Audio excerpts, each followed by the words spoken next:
Hey there friends, Nibs again. Out here at the range today, out here at the 50-yard line today, and we are going to be doing another installment of the 50-yard iron sight. These are made out of iron. These are made out of steel. Steel's made with iron. The iron sight challenge. Having a lot of fun with this. I really hope you guys aren't getting tired of it. I actually did do this gun in the prone version of this challenge, and it did really well. But I really wanted to, so I'm really wanting to bring them back out and do them off the bench rest and show you guys how good these guns can shoot, not how good I can shoot from prone. So, like I did before, I forgot to bring a magazine with this one. I had actually taken all the magazines out of all my Winchesters so I could have them for one other rifle. So I'd have like 5 magazines or 6 magazines, have them all loaded for a challenge that was timed last year, and I haven't put them all back yet. But the one we have here is a really cool Winchester 75. This one is actually a U.S. property. It doesn't say U.S. property on it, but it has some very distinct on the sight block here. It says USA, but the dead giveaway right here is this armory stamp right here for Rock Island. And so this one was definitely, and it also has a band around it. A lot of the military band where there was like some tape or some sort of marking around the buttstock here. So that's another kind of a dead giveaway that it was a military trainer. Rock Island Armory. It was sent in for a refurb, and it's a really cool gun. It has the Winchester. They had a couple different variations of sights, but these are one of the type of Winchester sights that these might have come with.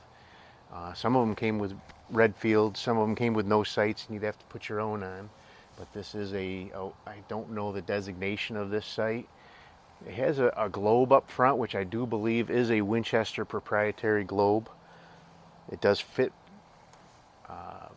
17A inserts, but it's definitely not a 17A front sight. This is what it looks like right here. If anybody knows more about that sight, let me know, but that's definitely not a Lyman 17A for sure. The targets I have downrange are actually printed in black and white right now. At the time, actually just a few days ago, my color cartridge had given up on me, and I started printing some targets out in black and white, and I want to use up the ones that I have. I do have a good color cartridge now, and we'll be in the future moving on and keeping with the keeping in Technicolor, but I want to use up the black and white ones. Be frugal, right? But let me just double check my downrange camera that it is actually running, because yeah, okay.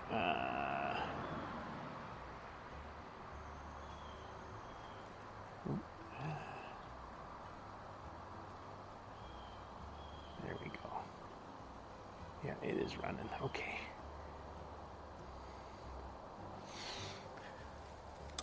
Had a busy day doing a bunch of stuff. The worst of it was I moved a ton of coal. Went and picked it up, brought it to my house, dropped it off, brought the trailer back, and then went back home and carried it all down into my basement. So I am tired. I'm ready for a nap. But let's go ahead and get started. So Winchester 75A. Best I can date this one is somewhere probably around 1941.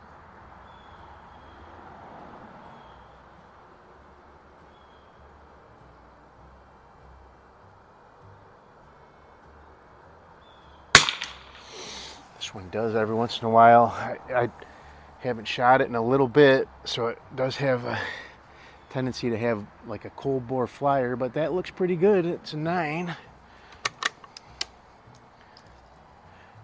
I'm shooting this with the SK, can't Let's see. Shooting this with the SK Standard Plus. That stuff really seems to be doing really well in most of my guns.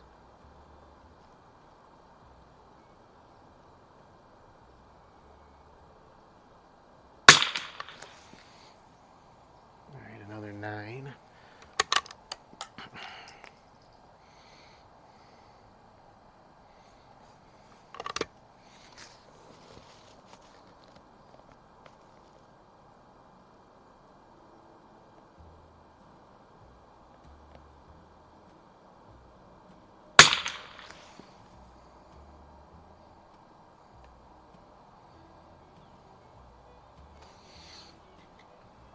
Where did that? Was that last one just an 8?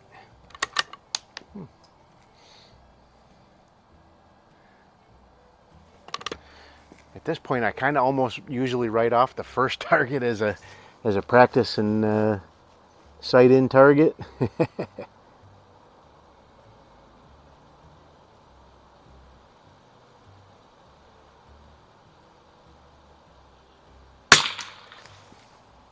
Oof. Still looks like a 9. Be a good scoring target.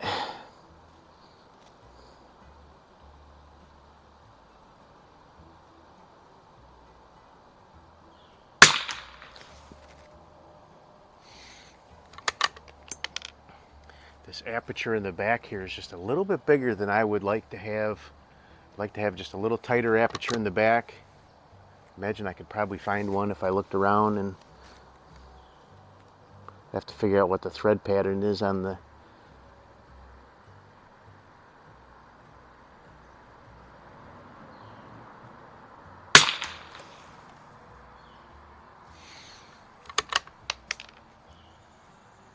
It's looking pretty darn good.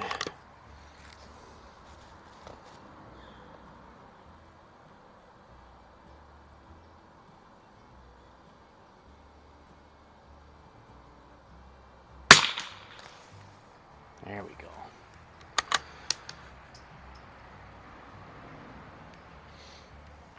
Yeah, the aperture back here is just a little bit too big, so what I like to do is I line up the back circle and the circle on the globe in the front with the circle out at the thing, and when the circle back here is too big, it's harder to get them perfectly centered every time, and it's harder to be very precise.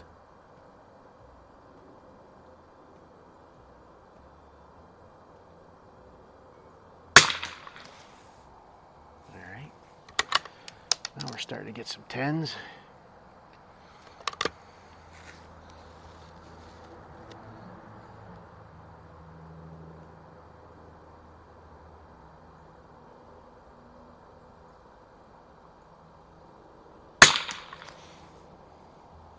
I do have another 75 that is a civilian model or civilian issue or whatever you want to call it. It's a little bit newer. I think, if I remember right, that one was from the late 40s.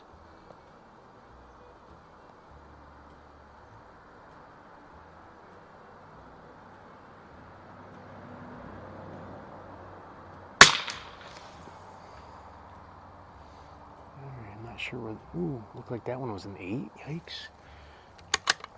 All right, that's not going to be too bad of a score. Probably low 90s, maybe. It's pretty respectable. Let's move down to the next one down. So I'm gonna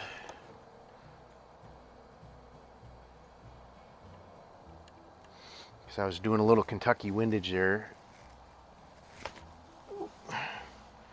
Took a couple clicks back to the right, so now I can just hold dead on to the target, hopefully, and we'll be getting a few more 10s.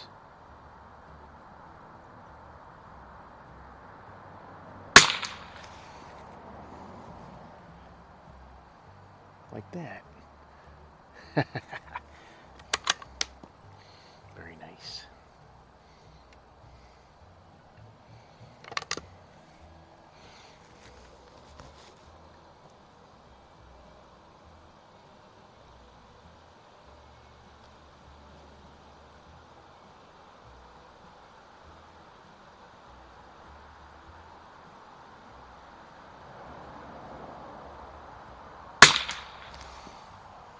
There we go. So this gun was actually owned by a local friend. He's had it since at least the early 90s. And he actually used this to compete in the New York State Olympic Games.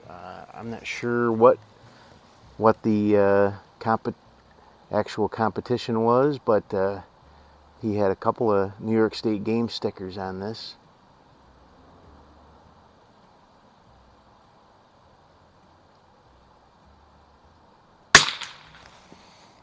And he offered to sell it to me, and how could I say no?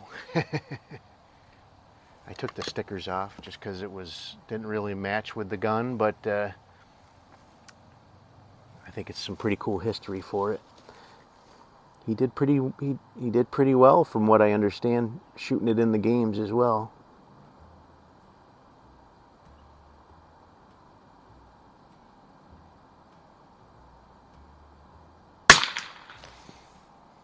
Oh, that's a 9. At that time, he would have been a teenager shooting in the youth division, I believe he was.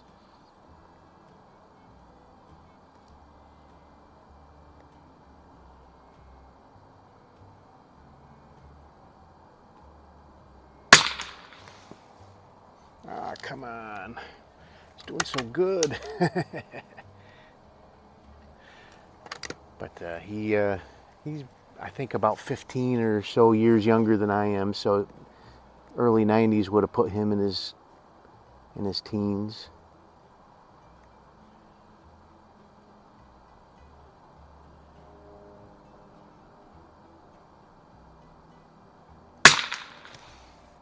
All right, I think we're back at it.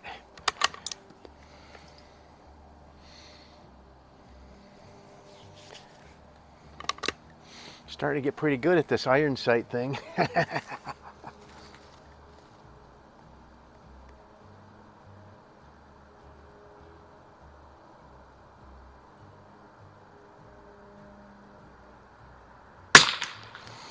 Still looks like we're kind of trending off to the left just a little bit. Could have used maybe 1 or 2 more clicks to the right.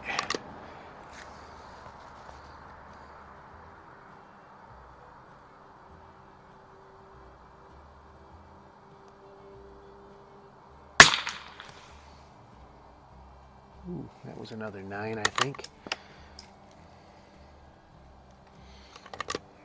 Looking at what, maybe a 97, 96, 97 so far? Potentially.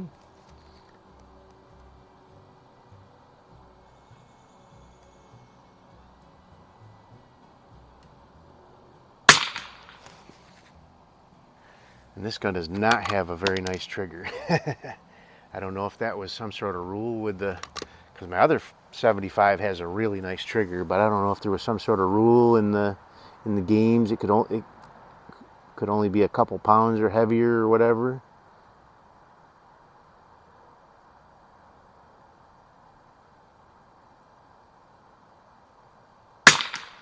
But it is a pretty stout trigger. That looks like another 10. I think that's going to be a really good score. So let me grab those targets. I'll add those up real quick, and I'll be right back with you. I think we did pretty good there. Stand by.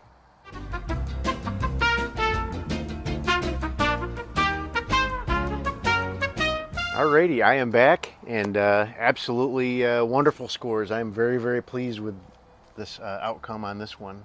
I had a couple of 8s on the first target, two 9s and 2 8s. So that was a 6 off from the score. So ended up with a really nice 94. And I'll have the targets up here for you to see as I'm talking about them here. This next one was just phenomenal. Just a couple of 9s, 3 9s to be exact. The rest were all 10s for a really, really nice 97. I have a couple of rifles that have done 99s. I still have yet to get 100 on them, but I'm working on it. One of these days I'll get lucky. But probably the most consistent one that I've ever had wasn't a 99, but I had my Winchester 52D out last weekend, and I shot 298s with it. So wow, that is some fantastic shooting. So, but anyway, there you go. That is the Winchester 75 in the 50-yard iron sights challenge. Just having a blast doing this. I've still got dozens of old peep sight guns that I haven't brought out yet to do this with. So winter's bearing down on us quick, so I'm not sure I'm wanting to be doing much of this in the wintertime, but you never know. We get nice days in the wintertime too. So, but you guys know me, I get out no matter what. But we'll see. Hope you guys liked the video. Till next time, have a great day.